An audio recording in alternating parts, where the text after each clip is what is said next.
Iran के साथ जंग और उसमें हथियारों के लगातार इस्तेमाल ने अमेरिका को मुश्किल में डाल दिया है और इसी के साथ ये सवाल भी खड़ा हो गया है कि क्या अमेरिका लंबे समय तक बड़ी जंग लड़ने की हैसियत में है।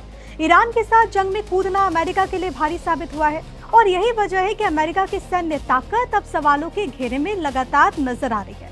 सवाल सिर्फ अमेरिका के मिलिट्री पावर का नहीं है। दुनिया के कई देश आज ये भी सोच रहे हैं कि अगर अमेरिका चाहे तो क्या वो आज भी अपने सहयोगी देशों की उसी मजबूती से रक्षा कर सकता है जैसे वो दशकों से करता आया है, अभी तक जैसा वो कर रहा था। द वॉल स्ट्रीट जर्नल की एक रिपोर्ट के मुताबिक अमेरिका के सामने इस समय यूरोप, मिडिल ईस्ट और एशिया में अलग अलग स्ट्रैटेजिक चुनौतियां हैं। रूस यूक्रेन युद्ध, इजराइल मिडिल ईस्ट तनाव और चीन के साथ बढ़ती कंपटीशन ने अमेरिका की सैन्य और स्ट्रैटेजिक क्षमता पर दबाव बढ़ाया है। ऐसे में चिंता इस बात को लेकर है कि अगर एक साथ कई मोर्चों पर बड़ी जंग शुरू होती है तो क्या अमेरिका के पास पर्याप्त हथियार, सैन्य संसाधन और इंडस्ट्रियल कैपेसिटी है भी या फिर नहीं। अमेरिकी डिफेंस इंडस्ट्री की क्षमता भी इस बहस के केंद्र में है। मॉडर्न वॉर में सिर्फ अत्याधुनिक हथियार होना काफी नहीं होता। लंबे संघर्ष के लिए मिसाइल, गोला बारूद, ड्रोन और दूसरे सैन्य उपकरण लगातार बनाने की क्षमता भी बेहद जरूरी होती है। यही वो क्षेत्र है जहां अमेरिका की इंडस्ट्रियल कैपेसिटी और सप्लाई चेन को लेकर सवाल उठने लाजमी है। अमेरिका लंबे समय से अपनी मिलिट्री पावर के दम पर दुनिया में विरोधियों को हमला करने से रोकने की क्षमता बनाए रखता आया है। इसके लिए ये भरोसा भी जरूरी है कि उसके पास कार्रवाई करने की पर्याप्त क्षमता मौजूद है।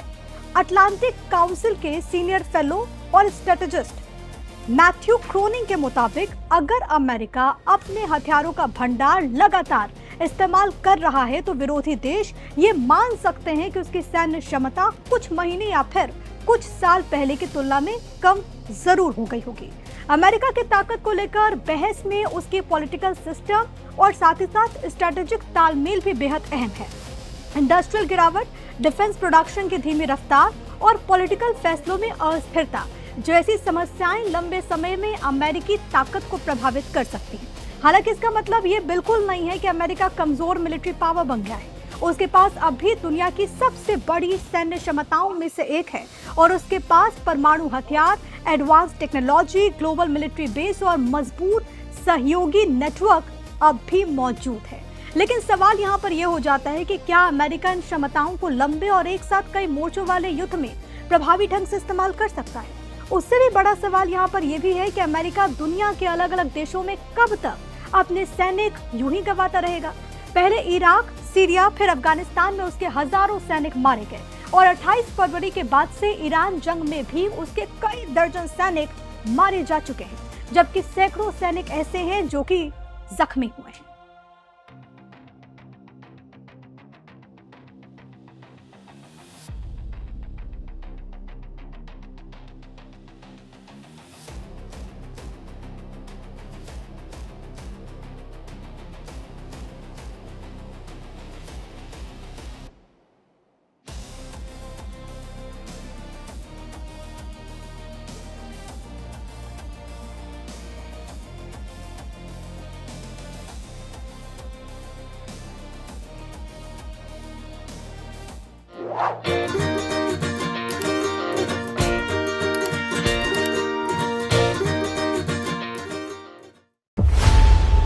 खबरों की रणभूमि में यहां शोर नहीं, सोच लड़ती है। जहां शब्द नहीं, फैक्ट्स वार करते हैं और हर सवाल खोलता है सच की नई परत।